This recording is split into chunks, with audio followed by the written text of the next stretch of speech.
Okay, should we get started, Shaman? Maybe Yeah. people can come in as well. Yeah, okay. Great. Good morning, everyone. Thanks for joining. And I think there are lots of people who have been delayed. I guess they will join as we get going. The idea is that, AVPN started this, Climate Pathfinders program with the intent that we need to mobilize domestic philanthropy for climate within the regions that it impacts, and it is for a couple of reasons. Mainly to say that, look, for our problems, we need to have solutions coming from within, and so both from the solution lens as well as from the capital provider lens, we need to have local actors engaging more deeply in this space, so that we are also getting more nuanced into this and developing our own understanding, our own um, language for climate action, so to speak. We started this approach with getting 10 funders signing up for our Climate Pathfinders program. All of them relatively new to the space, in a way. Some of them probably a little bit more, sophisticated, in the sense they had started this journey a year or 2 years ago, but still, very, very open to learning how climate really interfaces with the aspects of people's lives in an everyday basis, right? And that's what we are calling it as intersectionality. And to actually bring this to life, we have, in terms of different forms of projects, different forms of manifestations of climate, whether it is health, whether it is gender, whether it is education, energy access, poverty alleviation, all of these. The idea is that by exposing this funder group to different formats, we will be able to get a much more nuanced understanding of this topic. So it's with that instant that we kicked off this cohort in January, and now we'll be having the cohort again to go through this process with us, in terms of what does it mean to actually take one of those use cases of intersectionality. Specifically, this time we have a lot of focus on agri and livelihoods, and maybe a little bit of health, because these are very interconnected. We are mindfully staying away from any divisive language of adaptation versus mitigation, or this versus that, but like, how do we bring all of this together? So that's the status as it is today. We have today Srinivas, who's going to help us actually unpack this a little bit better, and a lot of the organizations that participated in our case study series have also joined in today. So thank you all for actually joining in. So you are this conversation today is not just about your own projects and your own theory of change, but also to enhance the funding community's understanding of climate. So if you can simultaneously try to do both in your conversations today, that will be very helpful. Srinivas himself is from Willgrow. Nobody, I think, needs an introduction to Willgrow, but I will hand it over to him to really shepherd us through this day, and we will have some guest speakers. Samir is already here from the Rain Matter Foundation. We'll have Kinkini Roy Chaudhary also later from the Accenture Development Partners towards the end of this session. With that, Srinivas, over to you to take this further. Thank you, Arvind, and thank you, Sharman. Good morning, everyone. I'm really excited to host and moderate the session on this Dealshare, and also share some kind of an understanding of the initiatives which have the opportunity to create scale and impact lives in different ways. So before I jump in, let me just, like Arvind introduced me briefly. I'm Srinivas. I lead Willgrow. We are a non-profit based in India, and we've been around for around 22 years. And all this while, we've only worked with for-profits, or today they're called startups. So for-profit model social enterprises which worked in climate action, agriculture, and healthcare. More recently, I think from the last 3 years, we had this hypothesis of that climate action has to be grounds up, right? For very long, there was a lot of work which was looking at it from a more top-down, capex heavy, resource intensive model.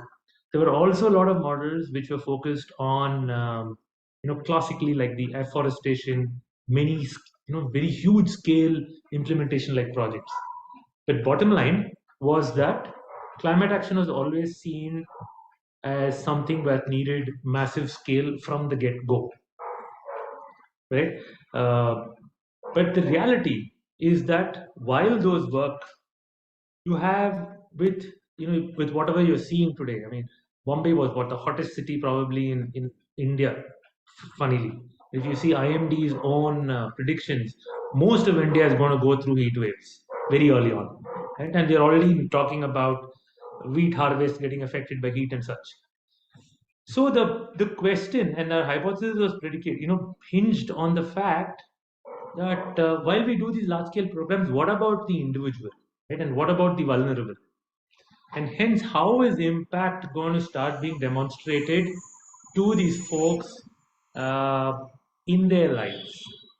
And from a structural angle, we talk about adaptation, we talk about mitigation, at the core, and I think that's where I think a massive opportunity and a massive opportunity for actually innovation also lies is in resilience. So there is no one versus the other. You can look at solutions from an angle of technologies, products. You can also look at solutions from an angle of lives touched or livelihoods enhanced or even skills upgraded. So there are different ways, right, and all work. But what I'm seeing today, and even an example of the three companies that are going to present later, Hydro Green, Switch On, and Win, are examples of those which are creating grounds up change, right? Working with individuals and demonstrating a change in a person's lives and making them more resilient or reducing the impact of climate change on them and their incomes. So that's the kind of context, and that's something for all of us to think about on how is one participating in solutions which combat climate change. Is it top down? Is it capex heavy? Is it from the first moment predicated on scale, or is it looking at systemic behavior change or systemic changes in community which is then getting built grounds up, right? So there are different perspectives. I think today's perspective is the grounds up one, and with that I want to welcome my my chatting partner today, Samir. Hi Samir, and Hey, Samir good also morning. needs no introduction. Likewise, I don't think Rainmaker Foundation needs no introduction. But Samir, if you can just spend a couple of minutes talking about yourself and the foundation, then we can have a chat. Yeah. Sure, Srinivas. I think you laid it out very well. And this has been the thought process and learning journey for us over the last 2 years that the foundation has been in existence. It happened quite as an accident. A bunch of us who had been on these individual journeys happened to intersect with Nitin and the Zerodha team. And they've been meaning to do something about the problems of climate, livelihoods in their own ways. And with the foundation taking shape, we could bring more attention to it. We could start pretending to have a strategy on it. And but essentially, it's been a learning journey, as you said, right? Like the earlier avatar of this was top down. It was large infrastructure. It was focused on the symptomatic bits of carbon and the temperature outcomes through the energy transition, mobility transition, and that was it. So we did feel something was wrong, and as we traveled, as we met partners on the ground, folks like we are going to hear from today, we realized that we intuitively know that it's something that intersects with all parts of our life, but we started seeing those intersections. We started seeing how it has an impact on, for instance, livelihoods, and livelihoods have an impact on it. Like India's per capita emissions and all those numbers look very nice because, I mean, we are a large country. We have a long way to go for a lot of pent up aspirations, and there's a lot of economic journey left. There's a large personal journey left for many people, and so on and so forth. But can we do it better? Can we imagine it not aping what's happened in the last 50, 70, 100 years across the world? And can we invent a new way out of it? And that will have to be a grounds of change, because it needs a reimagination. It needs a ability to grapple with new methods, tools, even a set of goals, and so on. So that's what we've learned over the last 2 years, and we partnering with a wide variety of folks out there to see if we can bring it to the mainstream. Tinkering at the edges is not going to be enough for this. So yeah, Awesome. I think that's a great entry point for me to ask you this 2 years as you've been on travel on the ground and even built partnerships. Are there any factors that have surfaced for you that can help other funders and investors also consider how they can enter this space? Yeah, it's currently homework for me inside the team to do that, because I don't think it's a good to have. I think it's a must have. So the opening gambit we have when we start these conversations is, please tell us what you do, and we'll let you know how it intersects with climate, because you are doing climate work, whether you see it that way or not. There is nothing on the planet that is not climate work, right? In the words of a famous ex-president in the US, you are either with us or against us. So,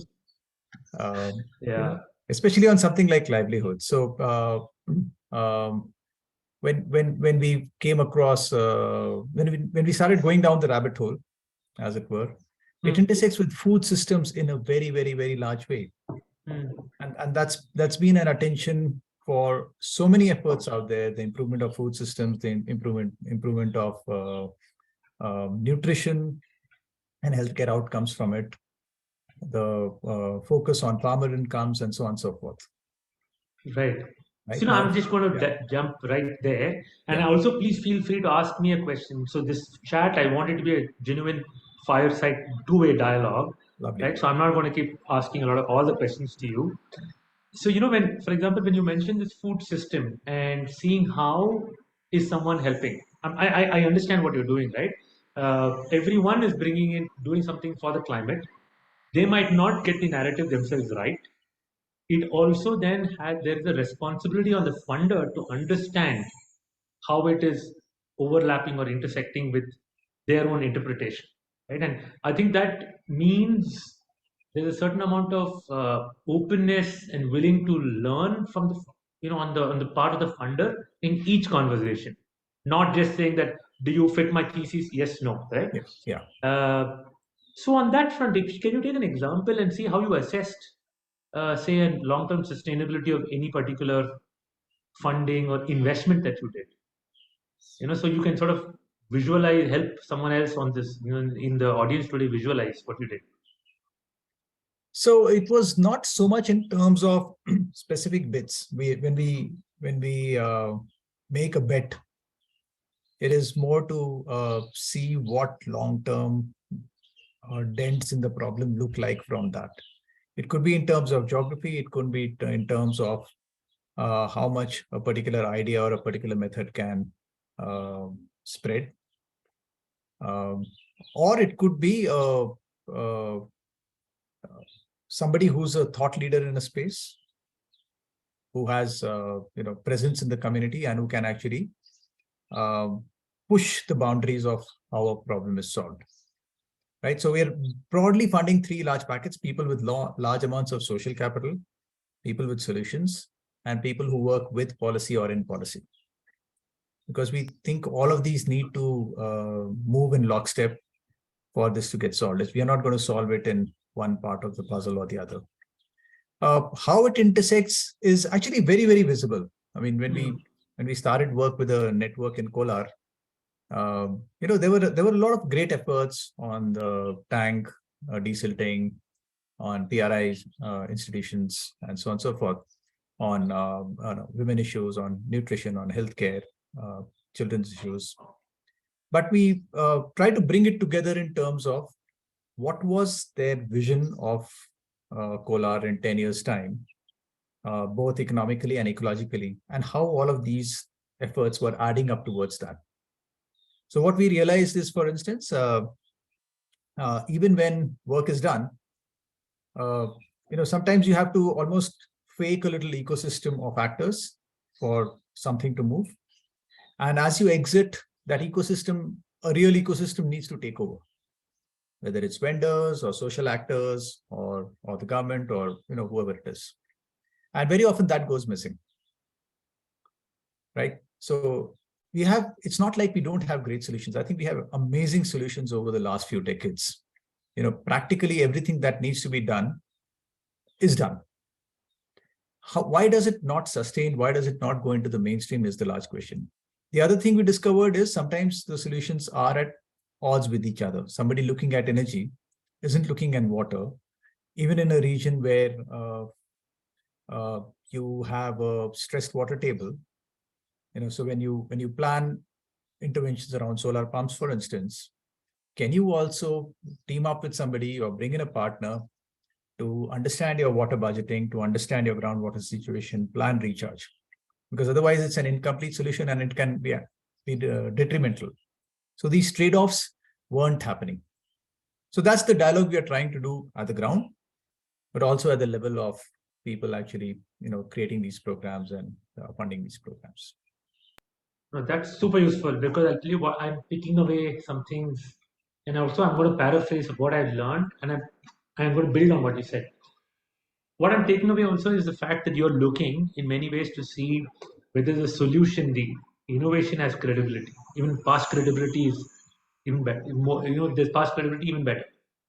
Second is you're interpreting to see whether there's a potential to go in deep into transforming someone's life. So the if you will judge the transformational capability of that solution, right? And that solution is not one product; it's a whole package, maybe a product plus service, bunch of services.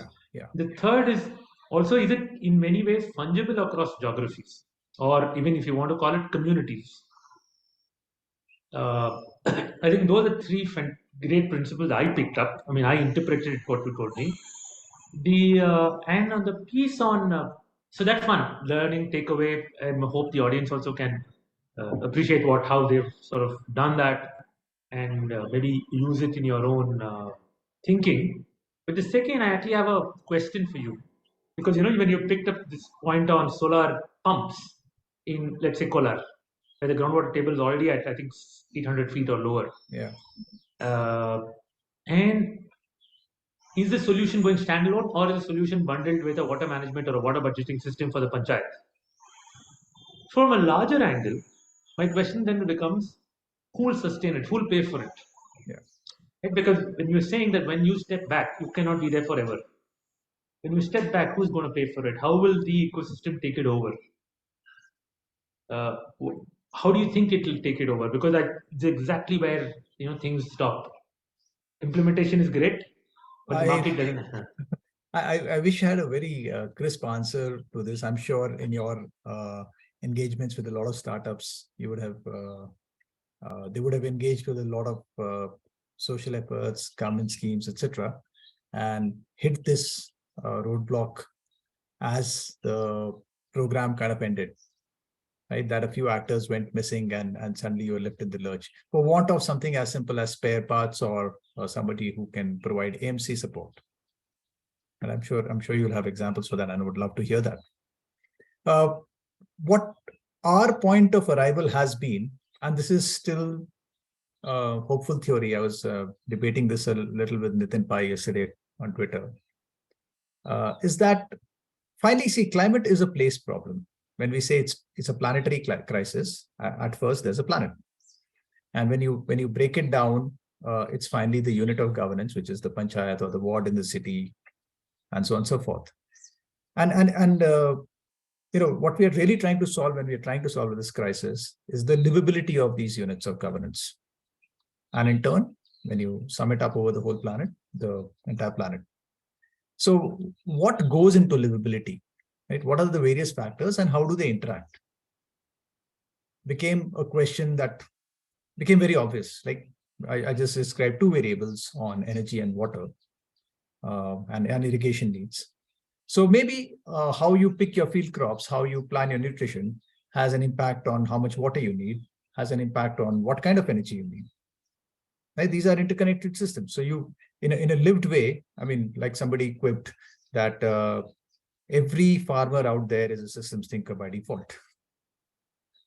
Right? So it's a lived reality there. It's not a theoretical exercise. Can we align with that complexity? Can we align with that lived reality? Right? Became our question. And as we started to unravel this, it became clear that from the point of view of a specific place, there are about, let's say, you can slice and dice it different ways, but there are about 10 or 12 variables that you chase in terms of livelihoods, the breadth of livelihoods, incomes, health outcomes, the quality of your assets in terms of soil, biodiversity, etc. Your local basket of needs and your spend, waste outcomes, and so on and so forth. And you're continuously, like you do at home, you're continuously trying to juggle between them if you own the place. So the question then became, who owns the place? Right? Which is why social capital is so important, because if you're walking in with the solution, you're a solution provider. You don't actually have any ownership of the place or trust with the community who owns the place, who can own the place. This dialogue needs to happen at that level, really. And that trade-off, the ability to evaluate and measure that trade-off, to check it against baselines, etc., that needs to happen at that level. And every solution, every idea, every government scheme ideally needs to be, tested for that. What are the trade-offs you are actually making? Because, for instance, in trying to chase 15 or 20% income growth, we have compromised 80 to 90% of asset value across all of India. And any economist will tell you that's like a terrible trade-off to make. So, no, actually, you're also bringing up and I'm going to respond to your implicit question there, implied almost question there, which is how we approached it. Yeah. Because very quickly we also come to the same question about the commons and who ends up owning the commons or who is responsible. As long as there's an external player running a program, there seems to be the commons are taken care of, right? So the way we've approached it is both. It's been difficult, right? Frankly, Wilbro, is that we end up working with these startups or social enterprises at an individual level to see whether incentives are aligned. But we are constantly zooming out, stepping back to see is it fitting into the larger picture, to see is the value chain coming complete. So it means, okay, if a farmer is growing, we are shifting them from paddy to say millets, or in paddy you're moving from flood kind of irrigation to alternate wet and dry. What's in it for them, right? So the moment we ask the question, what's in it for them, we start, okay, maybe there's another solution that has to come in, which complements it. Maybe they need to get a market linkage partner. Maybe they need to get a food processor who's committing to buy from them, right? And then talking to the food processor and saying, okay, is there a way you can command a premium from the market? So when you start literally following what's in it for each person, it's difficult. But like you said, you also run the risk. We have run the risk of compromising on the 80%, trying to get the 20%. Right? But that's where is that balancing act of stepping back and saying, is the common good being achieved? Yeah, so that is this complexity that we've been able to. We're literally doing this dance all the time. Lovely. Yeah. So yeah, but that's something for us. And Sharman is also desperately messaging me saying last 5 minutes. So Samir, I'm going to ask yourself and myself a question. What are some examples of successful, what you believe is a successful climate investment, right? And why you believe it's successful? And maybe I can give an example too, so that the folks listening in to us can relate or take that as an example too for their work. Long way to go to claim that there are successful climate impacts out of it, because that's a very, very large battle. Like I said, doing it at the fringes won't really change anything. But Akshay Kalpa, it's a for-profit investment. It's an equity investment that we do through a sister concern. It's not only a dairy player. the way the farms are made resilient for water, for fodder over the long term, the way the entire design of the process also makes it available to the village. The ethnovet network that has been set up around Tiptur is available. In fact, when the lumpy cow disease struck, Karnataka lost 18,000 heads of cattle across, but nobody in the Akshakalpa network lost even one. And mostly in the villages, people had access to this, so their losses were much lower. So I think from a long-term resilience, even from a long-term sensible business, because a lot of businesses are going to hit a cliff that they don't see coming. I think that's been a good one. And what we've seen Pradhan do in some of the territories, the tribal areas they work with, where it starts out with the rights and entitlement thing around the Forest Rights Act, but then moves into nutrition planning, restoration planning with the community. We've seen streams revived, habitat return, nutrition improve, incomes improve, migration get arrested, and so on and so forth. And it's done in a way where the community is empowering itself with Pradhan's help, not the other way around. So it's not done in a service delivery mode. So it's definitely longer term sustainable than something that just gets delivered like a service. So there are a couple of examples like these, and there are more, of course, but these are some striking examples that we have learned from a lot. No, those are fantastic, and I think Pradhan and Akshakalpa are great examples at different dimensions, right? And I think what you've been able to also share here is one which is been at it for I think what 15 plus years and massive area, right? And then there is also Akshay Kalpa with the intensive, I think they're in Tiptur if I'm not mistaken. Yeah, that's right. And the intensive focus to get into depth into certain villages and transform them is I think two lovely examples which also have some contrasts. On my behalf, for example, I'm even more concentrated than yours, right? And because I'm working at a social enterprise. So one, for example, I want to talk about this shirt that I'm wearing is made out of waste chicken feather. Wow. Okay, so there is this enterprise that has been able to organize rat pickers to pick up the waste from butchers. And then there is there's this community which processes that waste, gets only the feathers, right? Converts it into yarn. So this is what the highest end, right? This shirt. The second order one, higher volume, is industrial grade thread.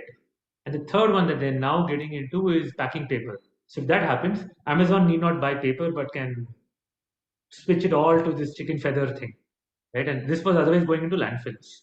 Amazing. Yeah, so that's, one more example for folks, even narrower, but picking something up to seeing, okay, how can we increase livelihoods while looking at an innovation? So, and I know Samir is, most of you will want to talk to Samir later. You can talk to him offline, pick up, pick more examples from him. I'm also happy to share more examples. And some of the folks today in the Dealshare room, I already know, we probably work with. So with that, Samir, thank you. Thanks. And please, we also want you to evaluate the three companies which are going to be presenting: Switch On, Hydro Greens, and Win. And I think Sharma, we have next up is Switch On. So we're going to shift from this fireside chat to presenting these three solutions, right, for the benefit of everyone. And feel free to ask all the questions you want of these enterprises. Understand, maybe use the same principles that Samir used here. Is a solution fungible? Is it transformational? Is there deep credibility? Right? So you could use those same principles that Samir used to ask them questions on their solutions. So without any further ado, Sharman, can we have the folks from Switch On? Ankita, I think. Yes. Thank you, Srinivas. So I'll be sharing the screen now. And Switch On, you have 20 minutes of airtime. Just give me a moment.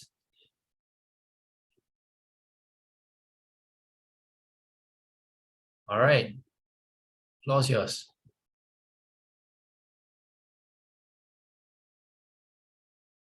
Morning, everyone. This is Ankita from Switch On Foundation, Ankita Chaudhary, and I am also joined by my colleague, Mrs. Ritu Kharayar. So we both are from Switch On. We will be presenting the slides. So initial slides I would be covering where we discuss about what Switch On does and a brief history about Switch On, and then Ritu can take over. So Sharman, the next slide.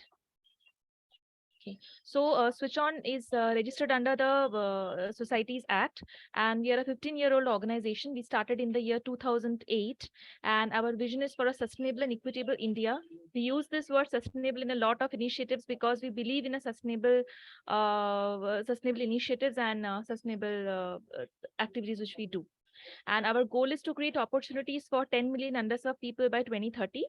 Our main programs are clubbed into two categories. So one is the cleaner and sustainable cities, which deals with urban mobility, creating awareness, a lot of public facing campaigns about sustainable cities. And second one is the EVA, that is the energy, water, agriculture nexus. Next, please. Okay. So this is a brief journey of how we started and how we came to be. So we started in the year 2008, and we went on to establish 3 social enterprises along with Switch On.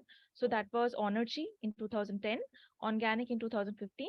So Honorgy is basically our sister concern, which deals with the renewable part of it, that is solar pumps.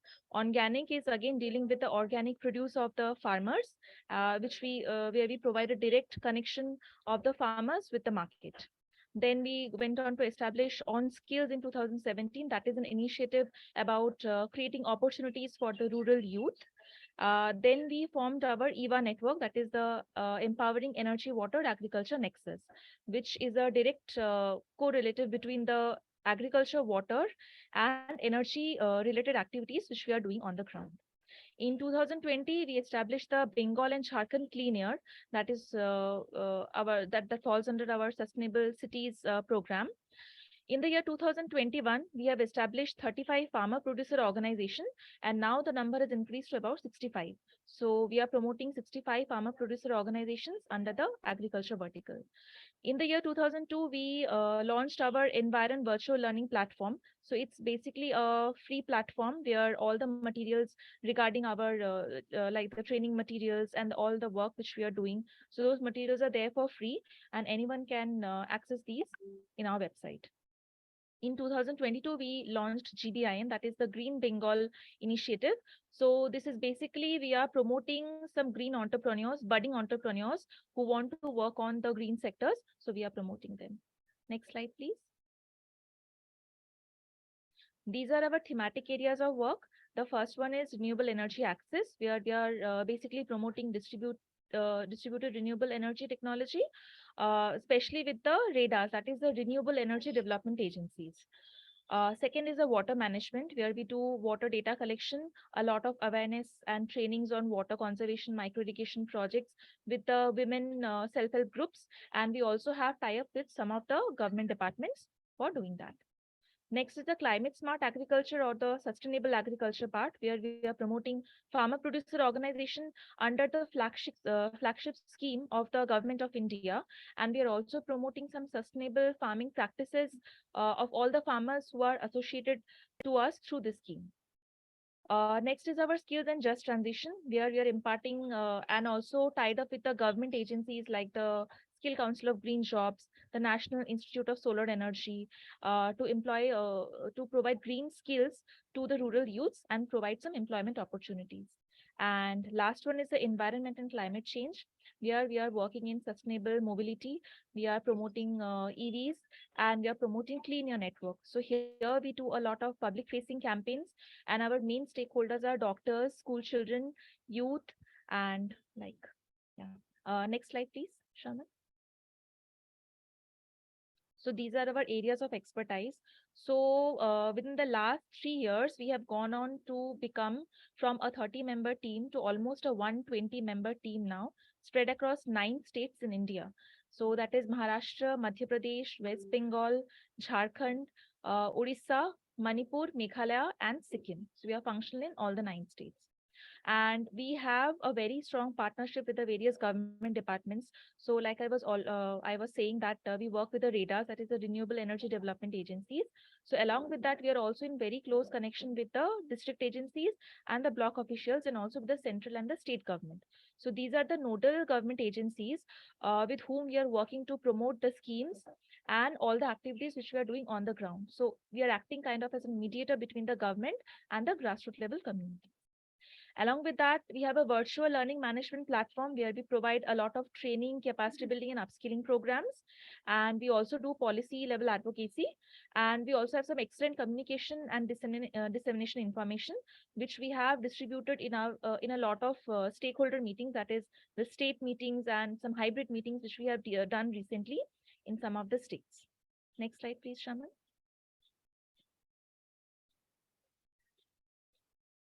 Over to you, Ritudi. So good morning, everyone. Very good to see you all. Thank you for giving us the opportunity to present about Switch On's work. So thank you, Ankita Di.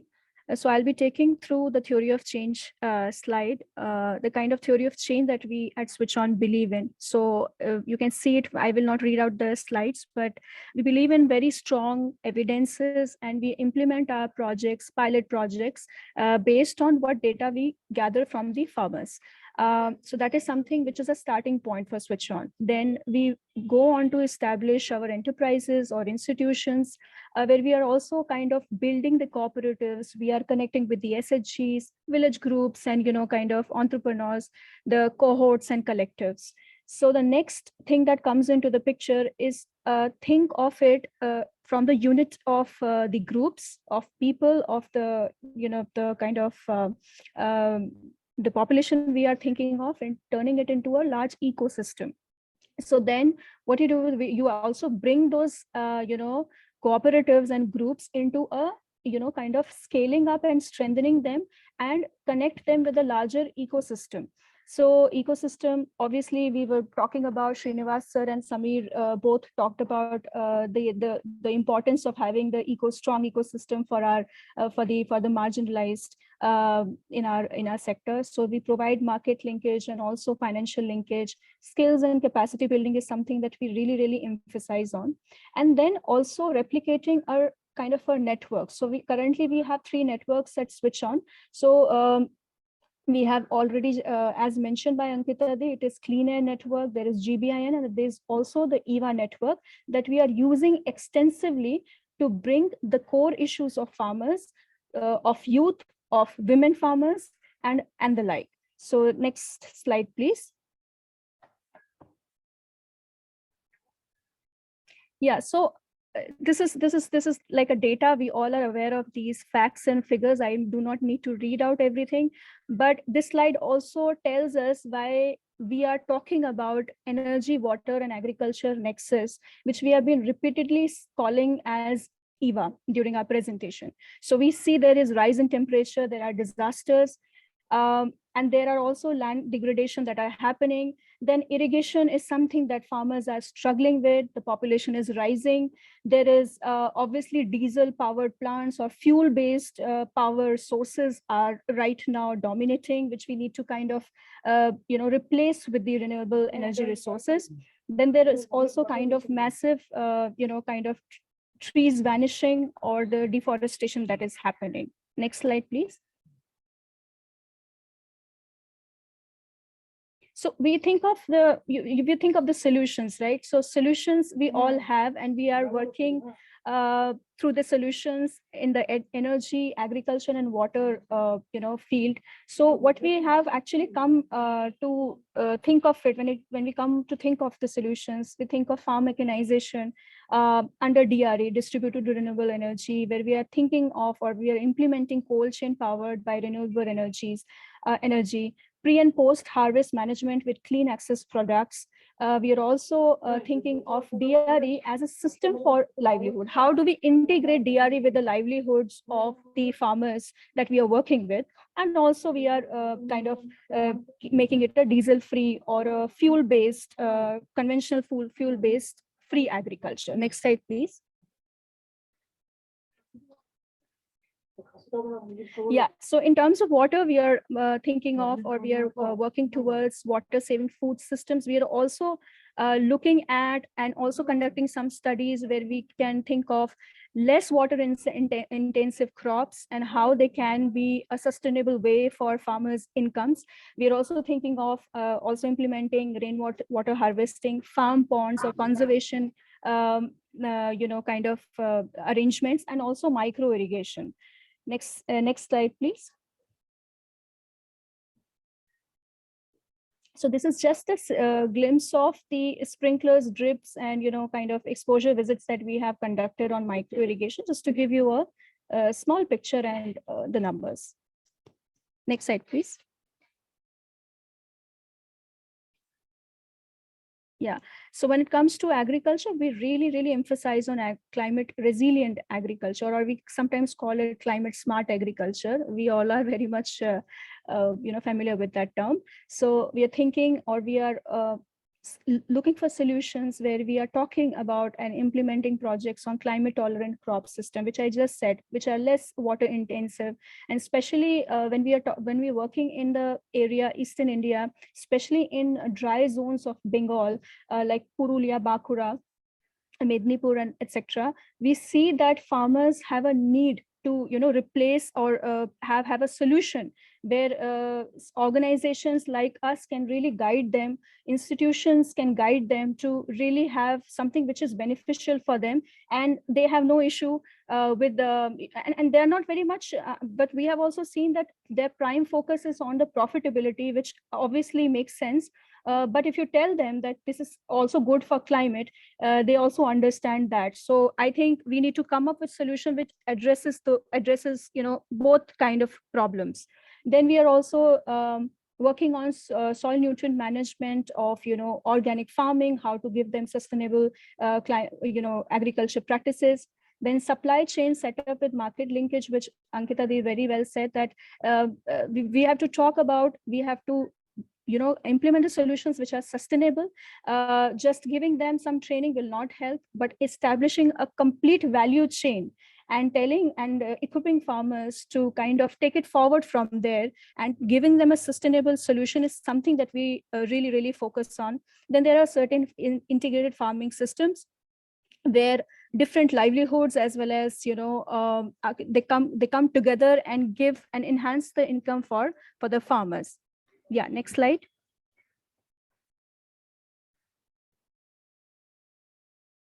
So this is the impact of certain projects and numbers that I also gave for the the water. So these are some of the numbers that we have been able to achieve so far. Next slide, please.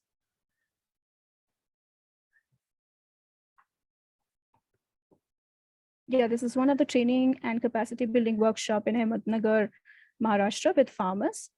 Next slide. Next slide, please. Maybe you want to move quickly and move to the Q&A. I think there's a lot of interest and wanting to understand this further. So there's a lot of detail you have. Maybe you want to spend a couple of minutes more on the specific highlights, and then we go to move Q&A. Yeah. Okay. Sure. Yeah.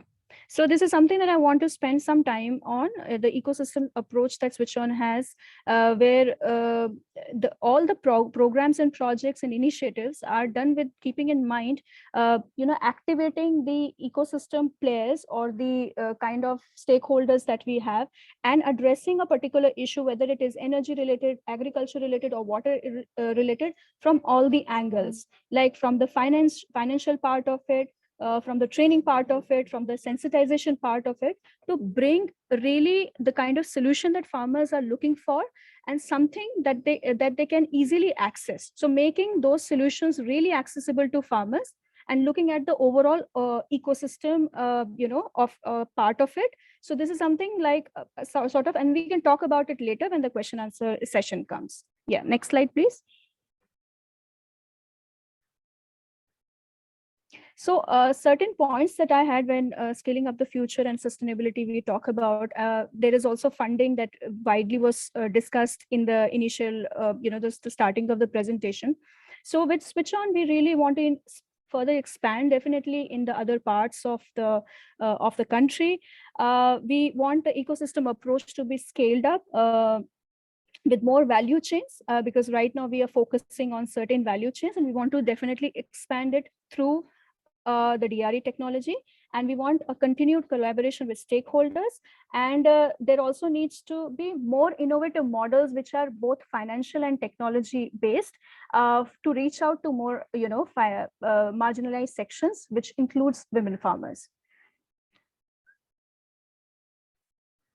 Is there Let's any move to Q&A. Yeah.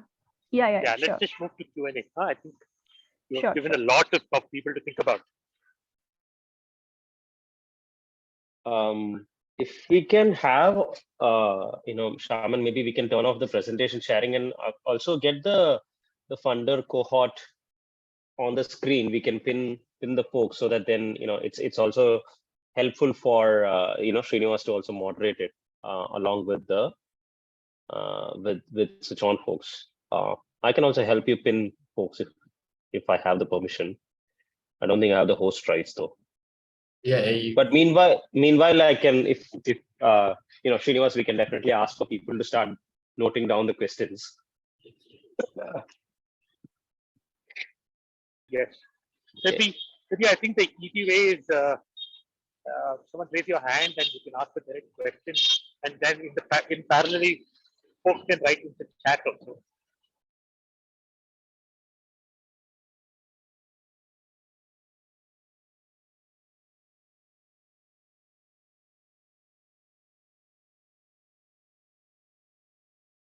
I think maybe you can start with Samir. Yes, Samir. Sure. Thanks, Ankit and Ritu. This was a fantastic. I mean, the spread of work, geography is quite amazing. In terms of how you engage in a particular panchayat or a village, right? Like how you or in any cluster that you define, what is your engagement there? Is it through local representatives? Is it through organizations there?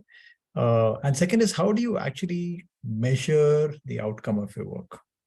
How do you look at progress of your own work? Yeah, so thank you for this important, pertinent question, Samir. So yes, when we are interacting with the panchayats and the village groups, we are definitely identifying them through youth leaders. So they are already kind of identified by the team that is working and implementing the project on ground. So there are obviously the projects that we are implementing are sometimes when we are collaborating with one institution, there are suggestions of the key important people in the community as community leaders, as maybe Gram Panchayat leaders, or maybe the youth, which are very influential in the area. So sometimes it happens with the collaboration part of it. And certain, key important people in our work are already identified by our team, because we've been working in those areas for like last 10, 15 years for that matter. So that really helps us. There is a base of volunteers that is very kind of handy. And so the entire pool of resources becomes very important when we are to go to the field and implement certain projects and activities. So I think this is something that we actually implement, or we uptake while doing that. Yeah. So yeah. Maybe Ankita, do you want to talk about that part? I think there's a question also both Samir has and another question on the chat. But how do you measure yourself? And also, how do you measure the impact your interventions are creating?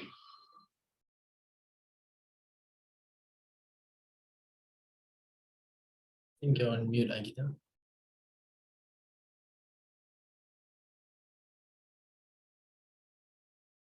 So yeah, I'd like to jump in. And also I'd like to, first of all, thanks Ritudi. And also I would like to add on to that. So in West Bengal, we've been working for quite a long time now. It's 15 years.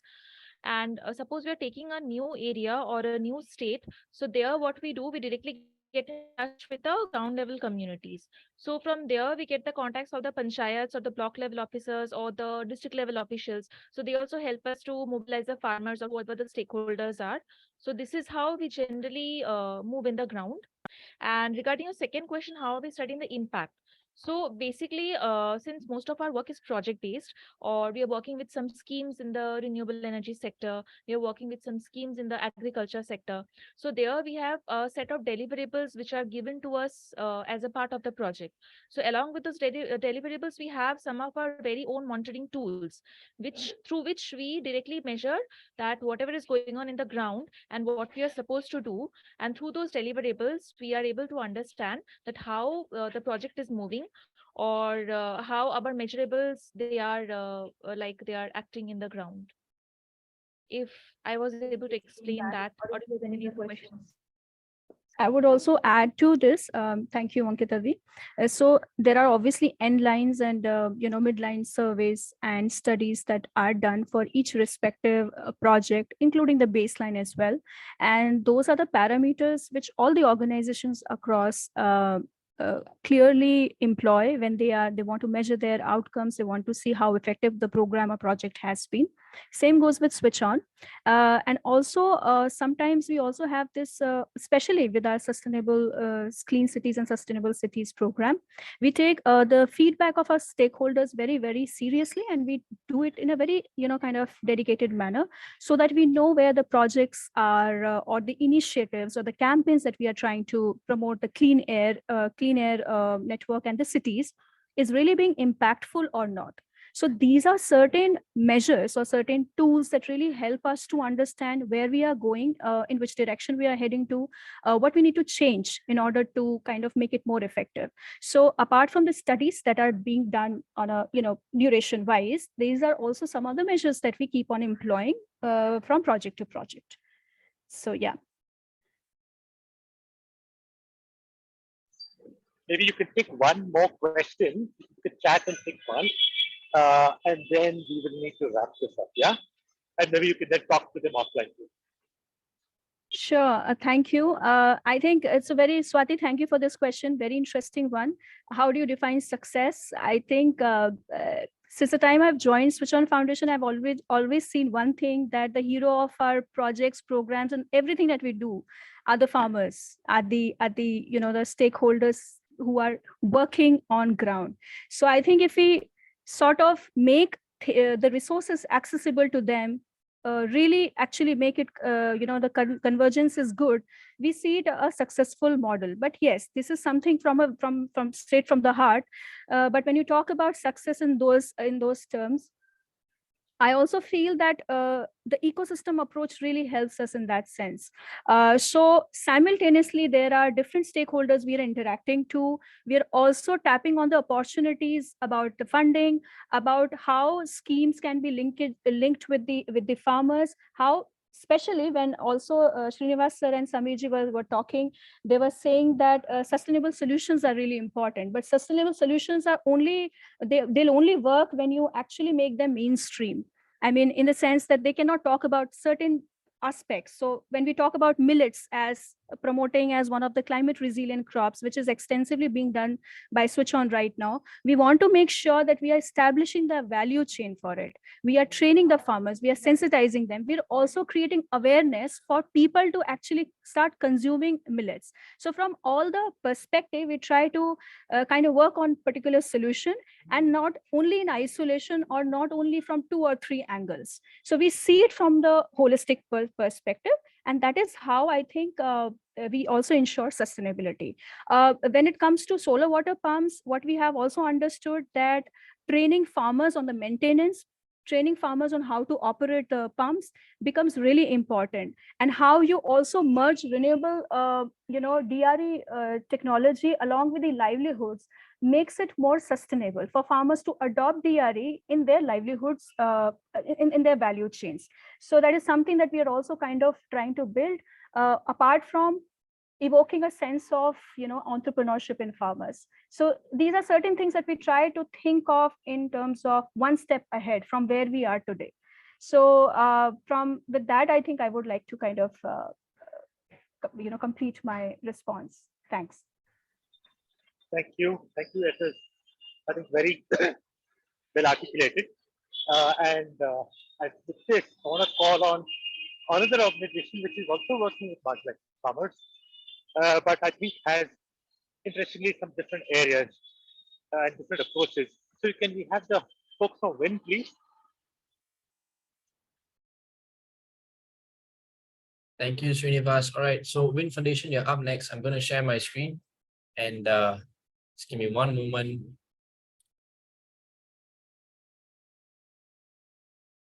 All right, floor is yours.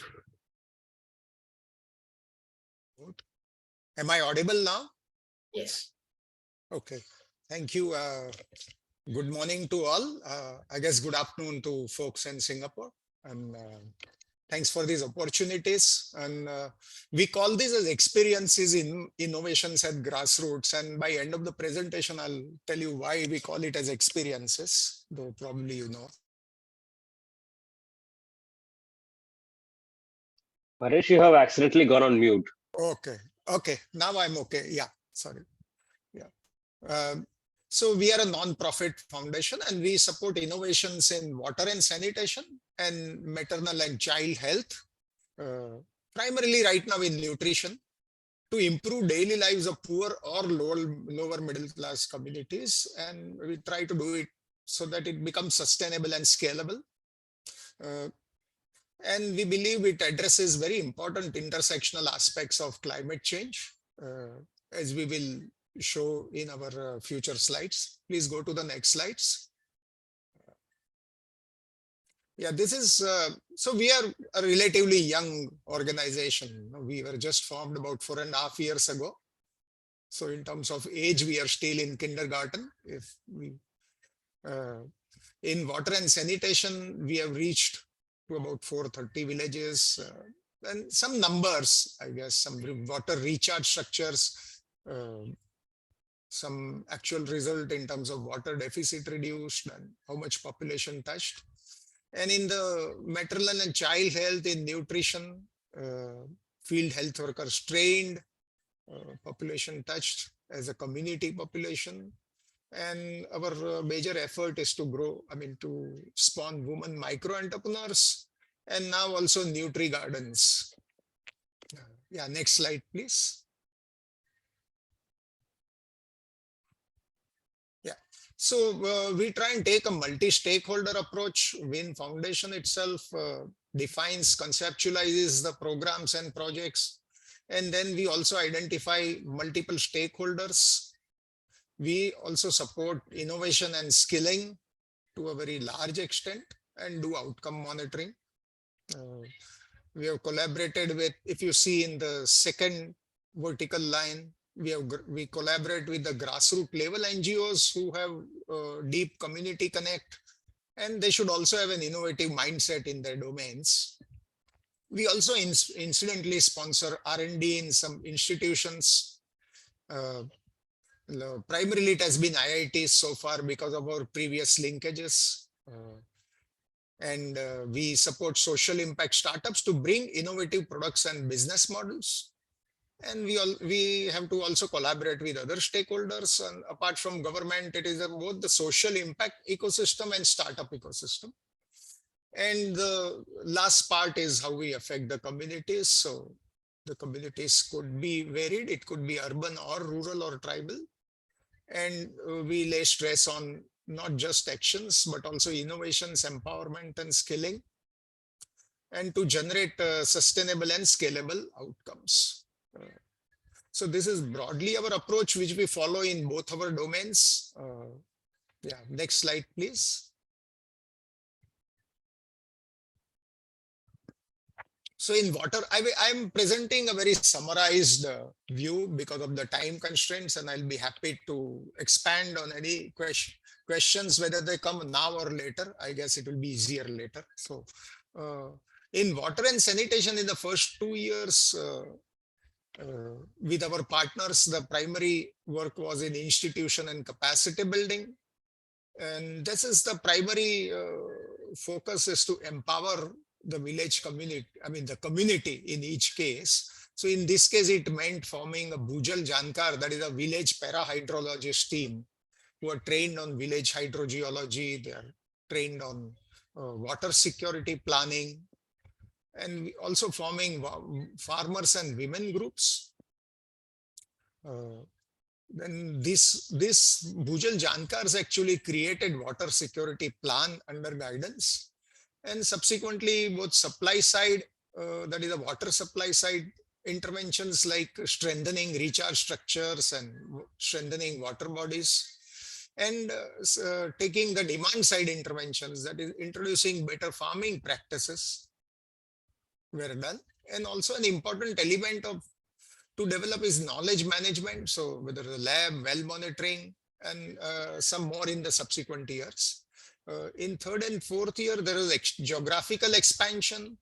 So in multiple areas and additional hydrogeological regions, because for in each of the cases, a knowledge base and approach is developed as per the hydrogeological region. And currently the work is in 3 different regions, that is Kutch, which is an arid by itself, an arid region, then Dwarka, which is a coastal Saurashtra region, Gandhinagar is called as a central alluvial plains of Gujarat. And then Atal Bhujal Yojana, of course, is the government of India scheme across hundreds of districts in India. And under this also work is getting done to expand this work.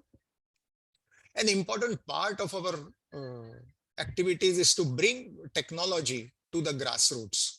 And we can skip to the next slide because there is more detail on technology. Of course, it also means training.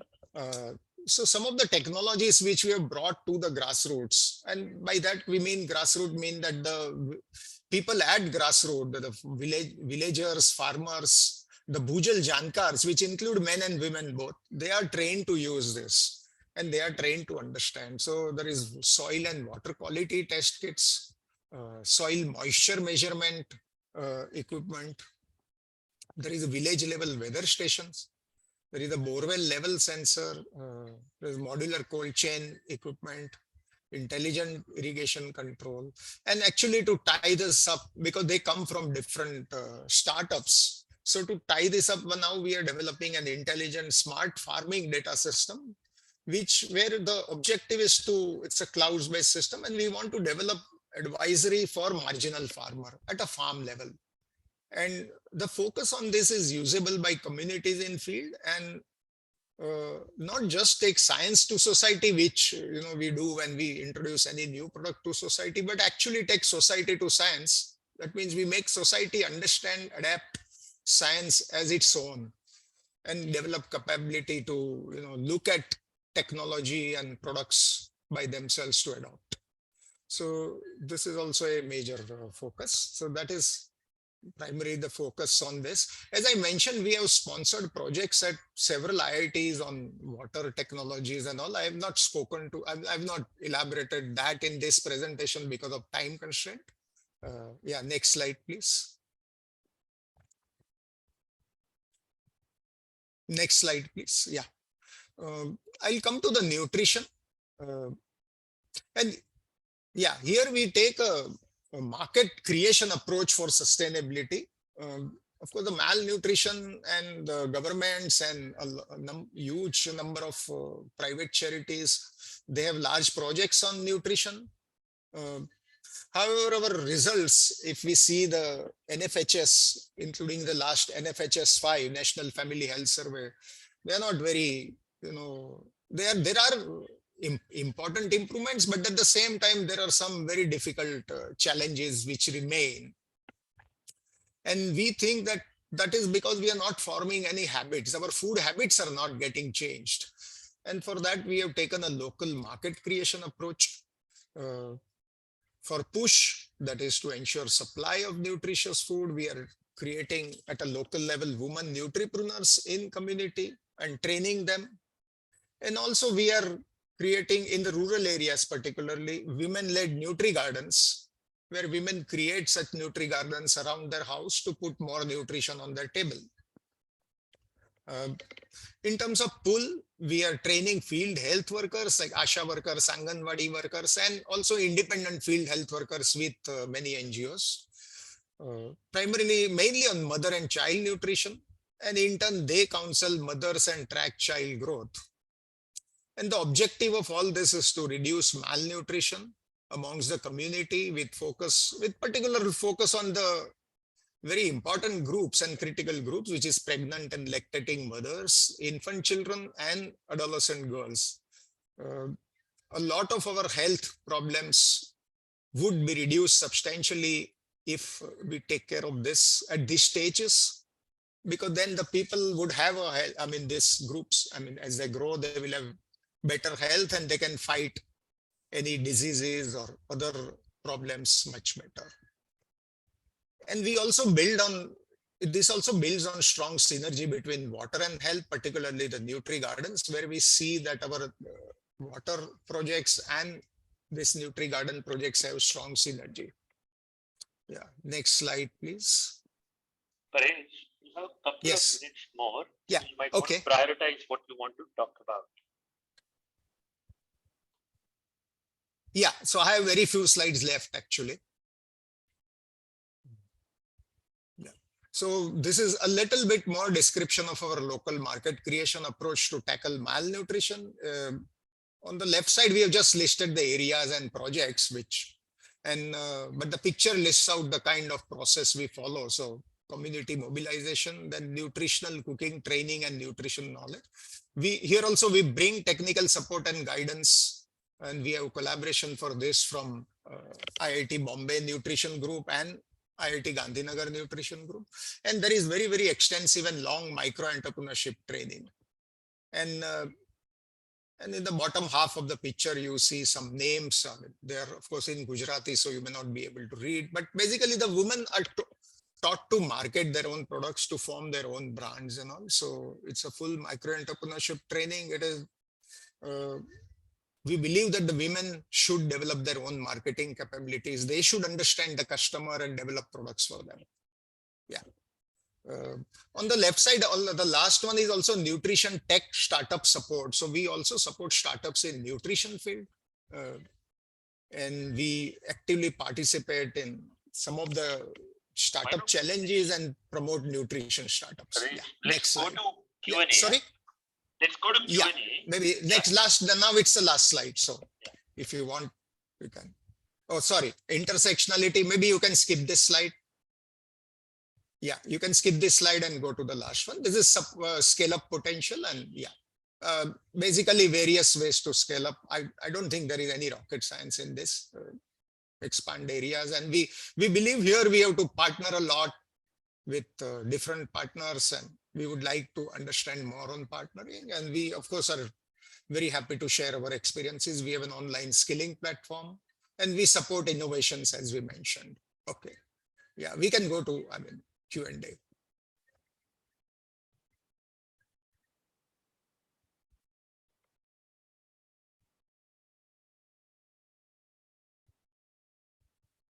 Hello.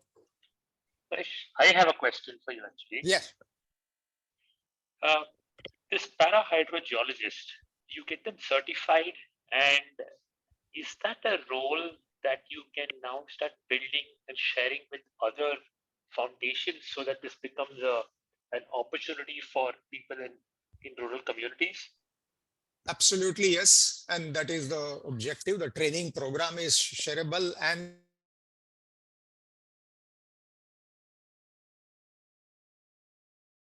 it happens in Kutch, and even a training can be given.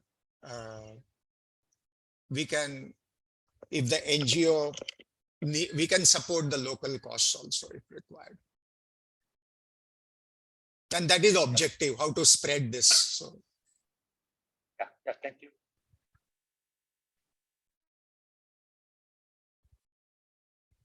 Same in our nutrition project also. If there are, people want to send us a group of say 8-10 women who want to observe what our women micro entrepreneurs, we'll be very happy to host them.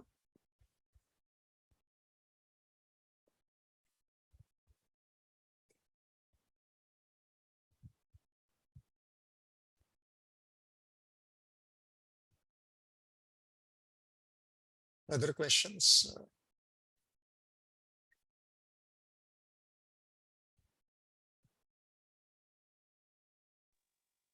Sorry, okay. Absent other questions, I want to ask you one more as a follow-up on the previous one.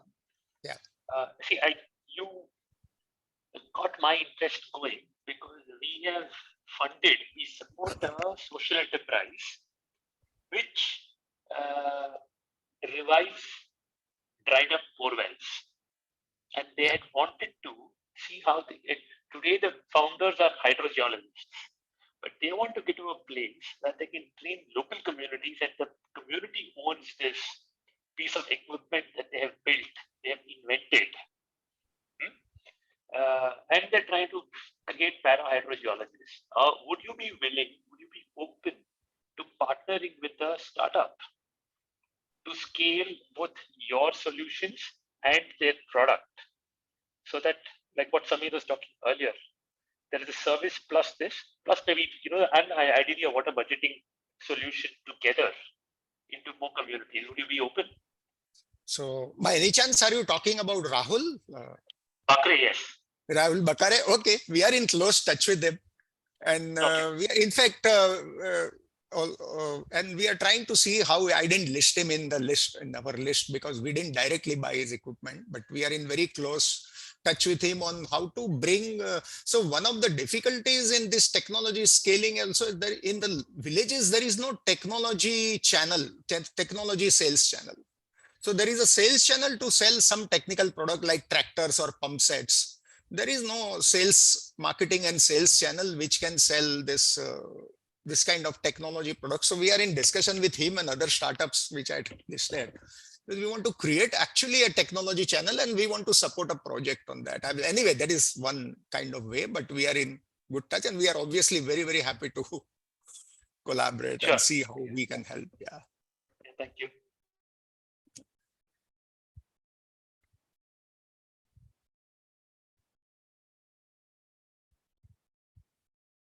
Yeah, anyone else with question? Arvind or anything else? Yeah. No questions from me, Paresh, but I think Samir has dropped a message on the chat saying he would love to get in touch with you later about We this whole would like to, ecosystem. yeah, I mean, some of the things he talked about I think he already spoke on some of the messages and yeah, I see that. I would like to, we will definitely get in touch, yeah. And I think just to make a kind of one comment, if I'm allowed to, I think as I see sustainability, and I think both Srinivas and Samir kind of hinted that, when they talked of bottoms up and all that, I think our projects have to start from this kind of grassroots people, whether it's women micro entrepreneurs or this village hydrogeologist and all the similar people, and they have to end with them.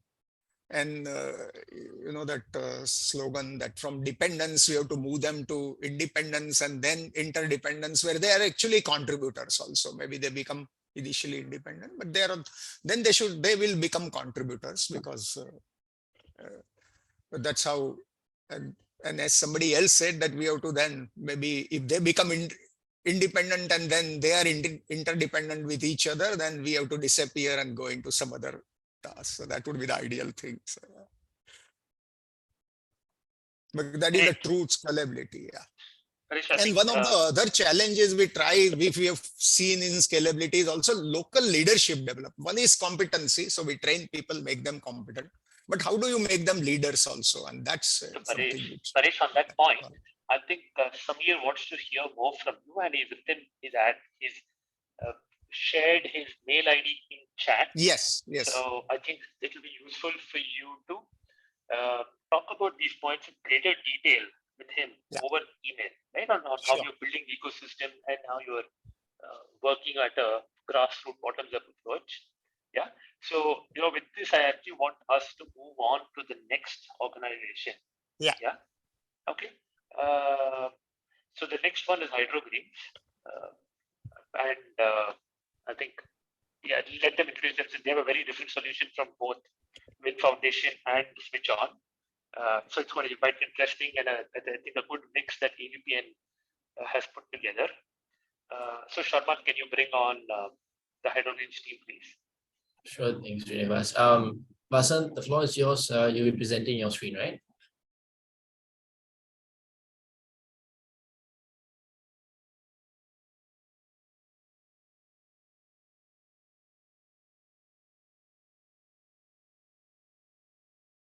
Vasant, I think you're on mute. Yeah, sorry. Am I audible now? Yes. Okay, great. Good afternoon, good morning, everybody. My name is Vasan. I'm the founder of Hydroplanes. We are a for-profit startup. We, in our purpose, receive profits, and we enable and produce food and feedstock sustainably. The problem that we started to solve was the shortage of green fodder. Vasant, there is some disturbance on the line from you. Yeah. Okay. I think your audio is a bit off, Vasant. Just a second.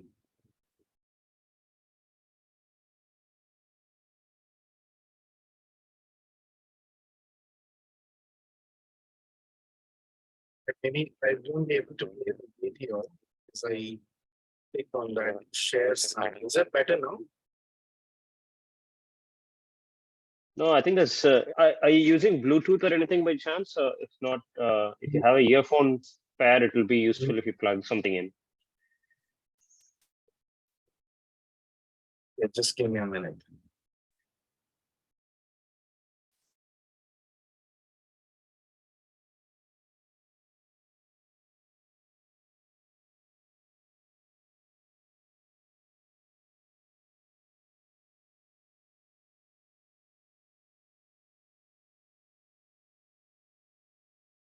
Hello, is it better? Yes. Yeah. Okay.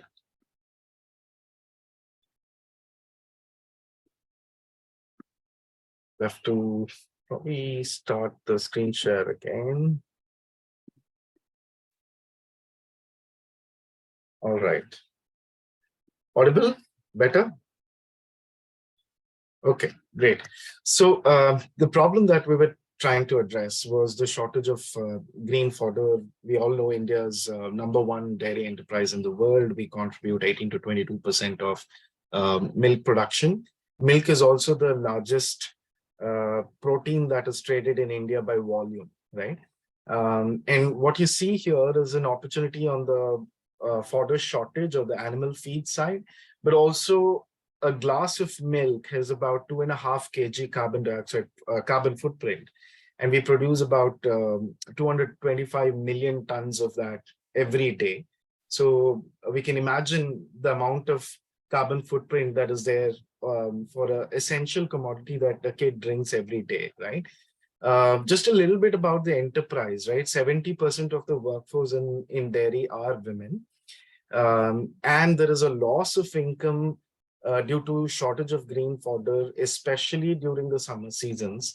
And this is getting more and more pronounced because of competition from multiple other sectors, be it energy, be it ethanol, so on and so forth, right? And I'll talk about that in a while.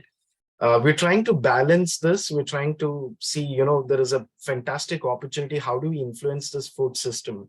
And what are some of the interventions that could give a positive change to the entire value chain, right? So we started with the small individual units that you see here at the left-hand side bottom corner in 2019, where we would sell these units to individual farmers and enable them to grow fodder for themselves. We had, modular structures that went for 2 cattle, 4 cattle, 6, so on and so forth. And all of it was solar powered right from day, you could say day 10 maybe, with the learnings that we had in the rural side. And we eventually, during the pandemic time, we, still thought about how do you make this much more accessible, because, the kind of customer segment that we were dealing with had very little purchasing power. And so we wanted to make it as cost effective as possible. So we came up with a new model called as a fodder as a service, where we co-locate a large grow house next to a milk collection center. Just to give you an example, just in Karnataka, or the state where I live in, there are about 30,000 plus milk collection centers. These are tiny ones that are spread out of the rural last mile. And about 40 member farmers come and pour say about 20 liters of milk every day, morning and evening. So it's very convenient for them to pick up a bunch of tray of fodder and go along with them. And see the picture there right at the top. And I'm going to play a quick video to just sort of make it real as to what the fodder station looks like. And then we'll come back to the conversation.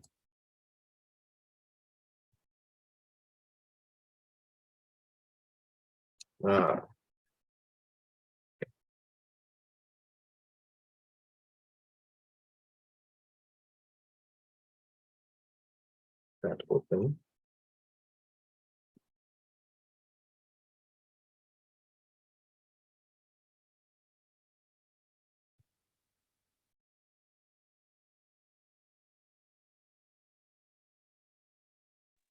Vasant, why don't you move on?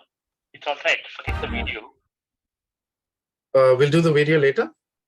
Yeah, if you have time, let's prioritize. Okay. Why don't we talk about your work, Sure. creating impact, and keep the time for Q&A, right? And if the video comes, it's a bonus. Sure. All right. So these are some snapshots as to how we've delivered fodder even in the Thar Desert. We've pushed the technology to its limits by setting up fodder station at the Thar Desert in Bikaner, where we have 55 degrees for most of the year and also 0 degrees. So there's extreme climates, and we've been able to deliver fodder throughout the year. And we're working out on, developing nursery-related options that could be used for transplanting during the ground. We've set up 4 fodder stations as from the grants that were received to the last mile organizations, and we track our impact basis the number of trays that the fodder station is able to produce and sell. That asset is owned by women's self-help groups and operated by them. And so far, we've been able to do more than 61,000 trays grown and delivered to farmers. Each fodder station is able to avoid about 16 tons of carbon dioxide annually and about reduce 2.64 tons of carbon dioxide annually. We've done a life cycle analysis on this, and we will be continuing to report these numbers and track these numbers on the basis of number of trays produced. We are also eliminating a lot of drudgery for women on fodder related drudgery. And so that's something that we're very proud of. In these regions where women have to go really distances out and search, hoard it, cut it, bring it to the shed, takes about 4 hours of very treacherous work, and we've been able to eliminate that. Each tray is high protein fodder, and within 2 or 3 days, there is an increase in milk yield by about 2 to 3 liters, and also reduction in feed concentrate. And so we are able to positively deliver on income improvement consistently throughout India. Wherever we have done our work, we could stick our neck out and say we've been able to deliver that impact for every tray that is either grown or delivered from our systems. And in terms of water usage, right, in Rajasthan and Bikaner, the place where we are operating, the water comes in a tanker. And it's paid. So we literally have very, very prudent on how we use the water there. But a kg of fodder is about 98% efficient in terms of water than its ground counterpart. Tender the fodder, lower the methane, and so by delivering this fodder, we're also able to reduce enteric methane emissions by cattle. And we're looking at other solutions also as to how do we improve this, right? During the course of our time, since most of it was in Rajasthan, we got, and a lot of it solar as well, we started getting a lot of inquiries from solar parks. And we were wondering why this was happening, because ideally it should have been from dairy farmers and so on and so forth. What we discovered is that most of the solar parks had displaced pastoral ecosystems and were set up in areas where water was very scarce, right? So a megawatt of solar park, roughly around 3 or 4 acres, will require 20,000 liters of water for washing every 20 days, right? And that water was evaporating up in the sky. And so we've had a few patents in which we could convert solar parks into future farms. And this is our Mangalyaan answer for rapidly scaling up or radically scaling up, generation of biomass, whether it is for feed or food or fuel, right? All of it could be done in these methods, and we have multiple embodiments of this as well.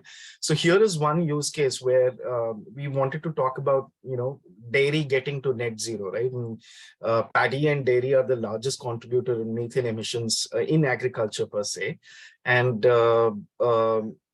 here what we're seeing here is the solar infrastructure was a separate asset in the forestation, but we've integrated that and we made it really smart. And the power generated could be used to completely decarbonize the milk chiller, which is running right now on coal grid. And it also has an electric vehicle that is collecting milk from the farmers, right? And even that could be 100% green powered, while being able to grow relevant merchandise for that hyperlocal economy, right? Like it is very close to the dairy segment. And so you have fodder available during the summer season and nursery inputs during the monsoon and the winter season. So it's a very relevant input that is available to that particular section. And then there's some more space that is available, which could be used for trading farm input related merchandise, input or output. And so we could become a conduit to multiple different value chains while transitioning the local economy into a completely green economy, right? Here's another embodiment where we've proposed this, and this is being this will be piloted in the coming months, is integrating a power plus produce model on the highway. At the moment, there's never been an incentive to put power for EV charging on the highway. And so I think we bring out a very interesting intersection of two things. One is agriculture and power generation, while enabling a really high hyperlocal economy to take place there, right?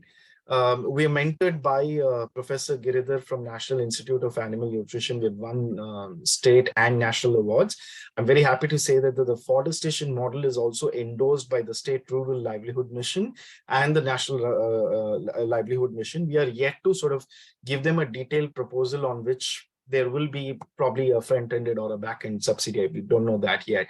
But we're waiting on this completion of this model and execution and demonstration of that, and we're looking at both philanthropic grant as well as equity fundraise to be able to accelerate our journey. We are a very small team, completely bootstrapped and helped by Wilgrow with all the grants that they have supported us in the last few years. We've developed strong networks in these areas thanks to our last mile partners. We've been able to deliver a consistent growth for the last 2 years, and we're looking forward to doing more of that in the coming months. That's about it. Thank you.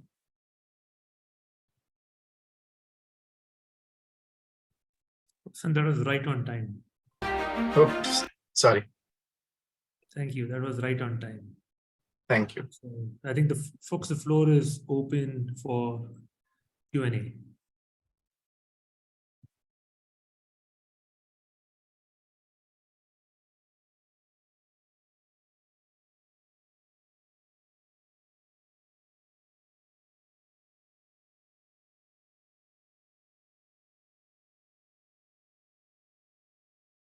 Hello.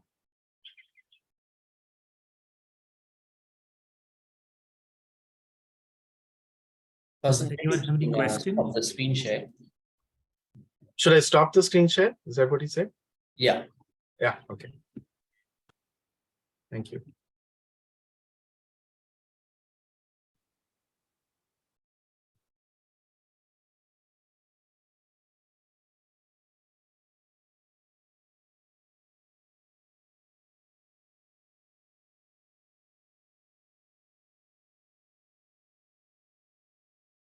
So if there's any questions, you can also place them in the chat as well.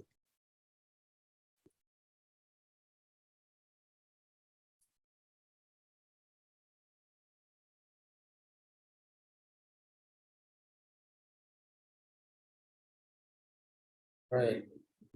I think so. Vasant, what will also help is if you talk to folks about where, I mean, you did show Rajasthan, but if you want to take anyone to to a place close by where they can see your forestation in action, I think that might be of use.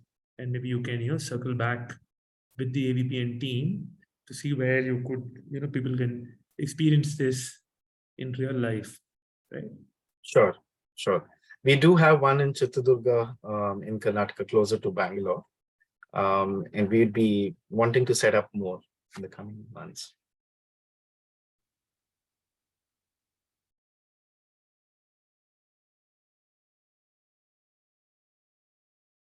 Okay, I don't think there are any other questions. We can move on to the next section. Thank you, Sant. Yes, so Shanti wants to get in touch with you. I think please look at your chat, and I think there's some follow-up conversation, Vasant, you need Sure. to have with them. Sure.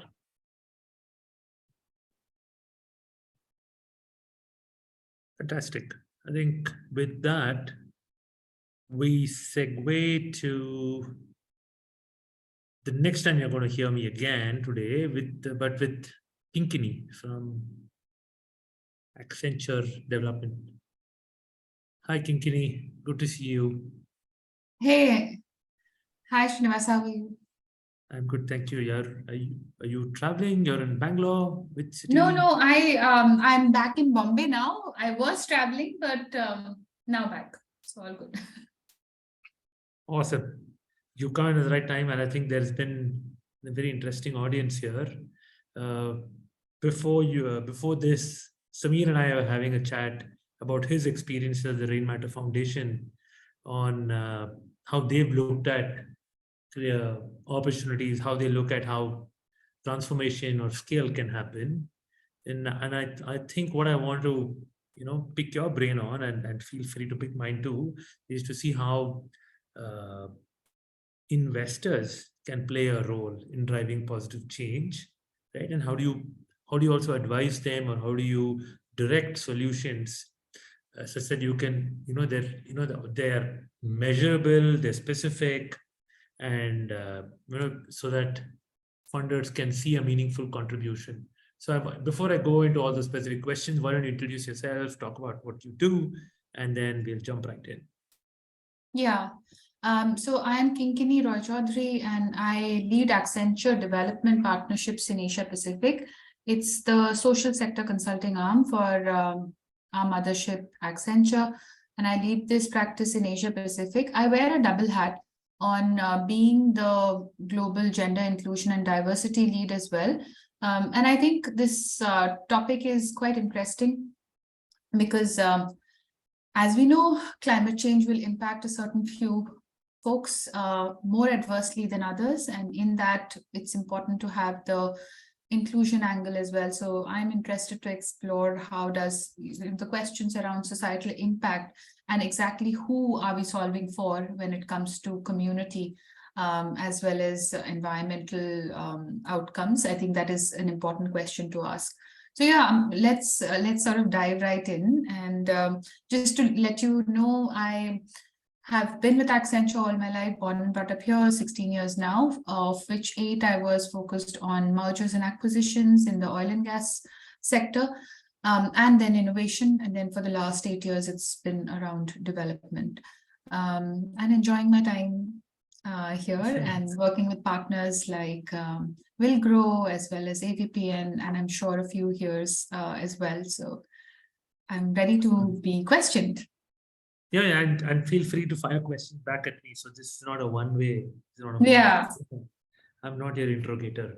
But I think what is, this entire session is designed such that folks can learn, right? And to see how the intersection of as climate change becomes more apparent, how solutions can work at the intersection of climate change, but also make communities more resilient, how we can reduce and mitigate or adapt to it. So I think everyone here is a learner, and what we're keen to understand is, based on your experience and what you do, how do you then advise folks? Right? What are you seen as a pattern on the kind of questions you're asked? And I think that's the first thing itself. What have you been asked so far?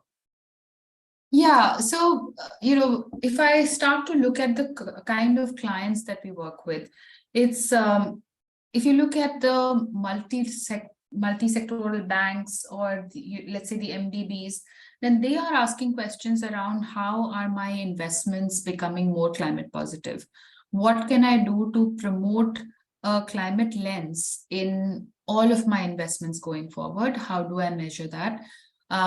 They are also talking about how these investments can essentially drive not only environmental, but the other two parts of ESG, which is societal and governance outcomes as well. So that's sort of one set, right, where you're talking about your long-term patient donor base. Then there is the private sector, and the private sector has now seen the business case behind climate positive investments. It protects them from various risks. It could be physical risks around assets, or it can be financial risks around the resources that they bring into their value chains. And they're asking us questions around how do I ensure this risk is mitigated? How do I ensure my supply chains are more climate positive? How do I ensure that the input materials that I currently use for my production, I have a transparent view of where it's coming from and how are we planning to source it going forward, and what's the business value behind it. They're also asking us questions around what is the correlation between financial profit and environmental profit, if at all there is a term like that. But essentially saying, if I become more sustainable, will my customers pay a premium? And what does that premium look like? Will it give me more profits in the longer term? What is my overall cost of, or total cost of ownership, and how does that change over a period of time? The upfront investment for a climate positive asset is probably higher, but how does it reduce over a period of time? So that's sort of the nature of the questions in, let's say, the corporate world. We also work with our NGO clients, where I think they are asking us questions on, again, weaving the climate lens into all kinds of programming, whether it be, education, or it can also be around financial services. And how do we ensure that the climate risk is baked into these products? And also, there is a mitigation measure in place. The delivery of services is resilient to any kind of climate change. And the fact that we are highlighting, or the clients that we work with, highlighting the way these investments will be programmed, and hence what is the climate positive outcome that they will deliver, apart from, let's say, the education outcome. So it's also about modifying their monitoring and evaluation frameworks and making sure their log frames have climate sensitive indicators and so on. So you'll see that's the third bucket. And then the fourth bucket is really around social enterprises, like the one that we just were looking at. So I think social enterprises are at the very cutting edge of being climate positive, because their solutions themselves are designed to be climate positive, or delivering services around it. So I believe they are not asking us any questions apart from the fact that, can you get us access to the right networks to provide POCs and test the concept, to be able to scale it to a certain extent and say what needs to be tweaked on a certain product, and how do we ensure that there is per unit cost of production that goes down, and there is enough evidence in order to attract more funding. So yeah, that's sort of the breadth of questions. Awesome. No, okay. So I'm trying to digest it, and I stab at what I digested. I sense on the corporate world, from what I heard you, they are looking at it both from an angle of mitigating, reducing risk for themselves, but also seeing how they are being perceived. So forget the environment of the governance piece, but the social. Am I now, I'm being a little blasé. Am I a much nicer, more social person? Okay, am I playing a bigger role in society? The second piece is, but hang on, all this is happening. So how do I safeguard my interests, right? And how am I resilient? How is my supply chain? If let's say Unilever is one of the largest buyers of tomatoes, you need to make sure your tomato supply chain is not getting impacted, right? So I see that also as a very clear, linear way back to saying, okay, how am I protecting this? And of course, in many of that, civil society, non-profit, innovation, all of them are playing a role. So that's one piece, right? And then the second piece is also another interesting thing I've never heard it before is non-profit saying how can they safeguard themselves and the work they do from climate change. I've never heard that before. Okay, and that's a very unique, interesting thing. Yeah, I mean, just to probably make it real. Let's say there is an NGO that has a large education portfolio, maybe in the state of Orissa, which is so susceptible to climate change, or let's say even, I mean, we are in an Asia-wide conference or, conversation. So let's say the country of Philippines, and they work in the area of education, putting out of school youth back into school, right? But if there is a natural disaster that hits and there is not much of DRR efforts within that district or within that governance, local governance unit, then that program goes for a toss. And it is impacting the operations of the not-for-profit just like it would for a business. And they are in the business of delivering social good. They are looking to safeguard their own operations at the risk of climate change. So then, in fact, what you're saying is that it is no longer nice to do, but an essential task for all to go back and test, if you will, of solutions to see how it integrates resilience against climate change. Right. So and it was something that Samir was talking about earlier, to see how it works on the entire ecosystem. So it's no more just ambitious or a positive thing to do, but literally everyone everywhere needs to do this test, right? And Yeah. if I had to take that angle, how can you then help? How do you think these three different kinds of actors can come together, right? You have a pure play for profit, corporate. Then you have civil society, non-profits, right, which are doing a lot of implementation, but focused on the problem first, looking at it holistically. The corporate looking at saying, okay, hang on, it's my supply chain first, my share price first.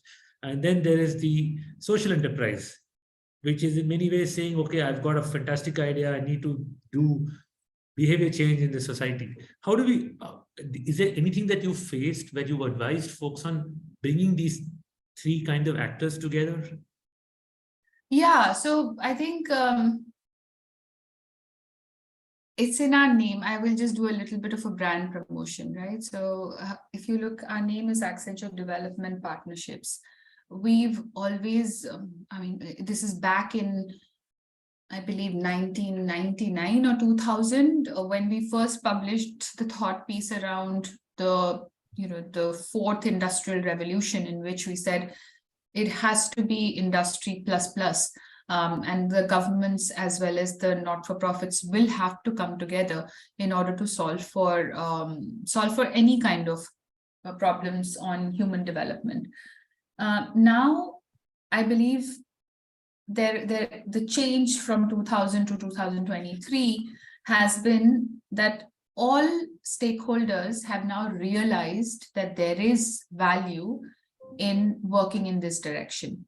This realization in some cases have been triggered by the fact that they make their operations more resilient, but in certain other cases, it's also triggered by the fact that it actually lets them uncover newer markets and newer potential opportunities, right? So it's almost a carrot and stick to say there is a cost of not doing it and there is an uplift of doing it as well. And I think that realization has set in all three set of stakeholders. Now, the problem when it comes to bringing all of them together is that they just speak different languages. Imagine a party where I'm speaking Bangla and you're speaking Tamil and someone else comes and speaks Punjabi. So it is not going to work. We cannot really have a conversation and build on an idea together. So what I first feel is the problem that we end up solving mostly is that there needs to be a shared success framework. We need to align on what parameters will make the government look good. Is it a set of policies that will be implemented and citizens will benefit from it, or is it a public digital good that will enhance or catalyze a particular sector, or is it going to be more of a implementation access that the government can now provide on any sector? Like, let's say it could be e-commerce. We have ONDC. We are also the India Stack is a phenomenal example to start with. So there is a vested interest for the government and the value proposition of what will make government look successful in this sort of mechanism. Then we have the corporate. I think corporates will at this point in time, they have started to buy into the idea that any kind of social or climate related investments that they are making is actually unlocking business potential for the next 15 or 20 years. Certain forward-looking organizations, like you mentioned, Unilever or P&G or Nestle, more the CPG companies, because they are closer to the consumer and they wanted to bring about a price premium, or they wanted to unlock newer markets, because if people's income levels improve, then their paying capacity for buying these products also improves over a period of time. So it's an investment that they make into their next billionth customer and the next billionth customer. So that's essentially the mindset that they want to come in with. Which markets are this proposition helping me unlock, as well as is it allowing me to command a better price premium?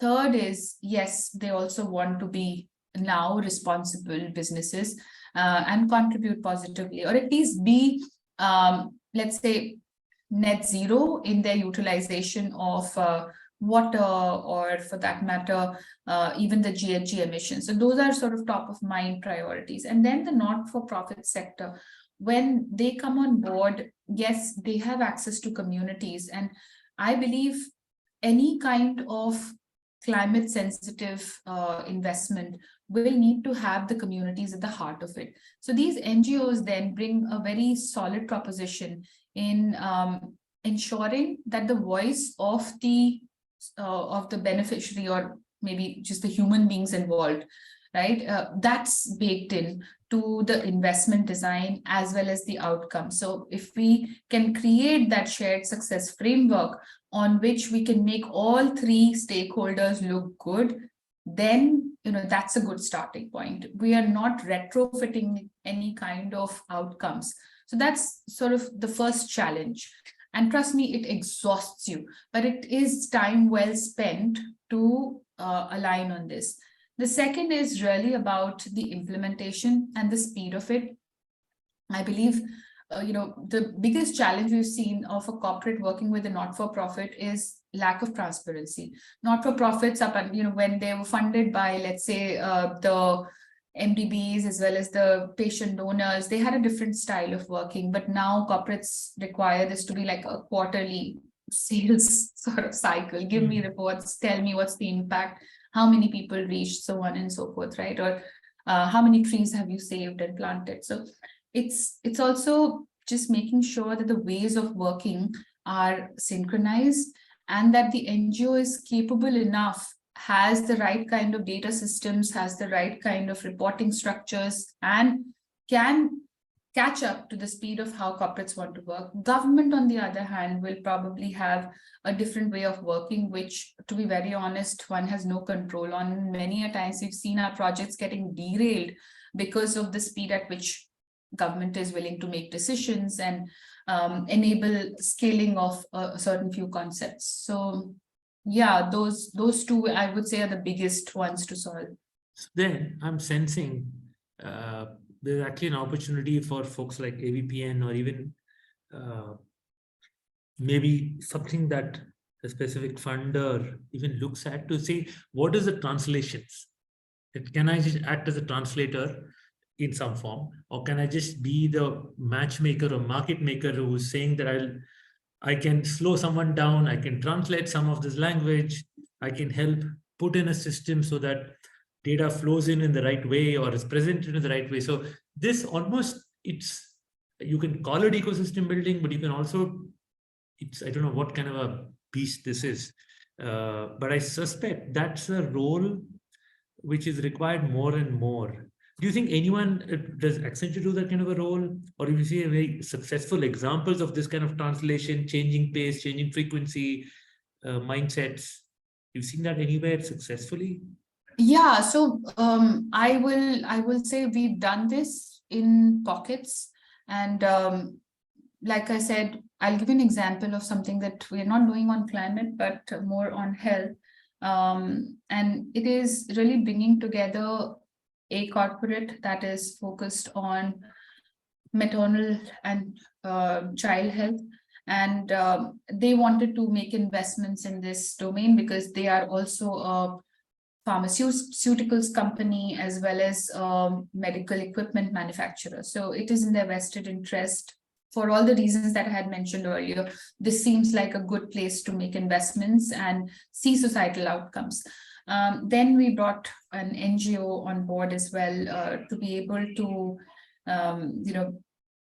enable access to these pregnant women at a PHC level and ensuring that the data systems access from the government data systems, data can be accessed and it can then be analyzed in order to generate certain insights. What Accenture did was then bring together these partners. So, we were playing two roles. One is that of bringing these partners together along with the government of a state and ensuring that,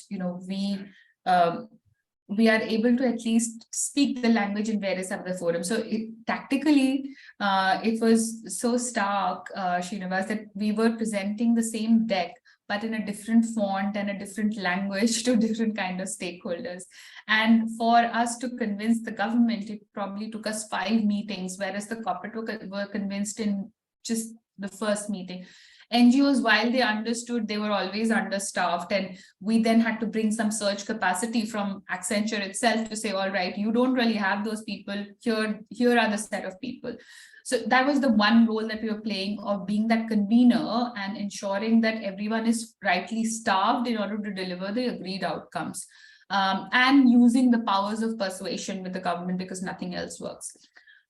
Then the second role that we were playing was also of the tech partner, wherein, we took all of this data. There were like about 2.5 million data points for women in various stages of pregnancy. And we put together AI models to be able to predict high-risk pregnancy basis their vitals.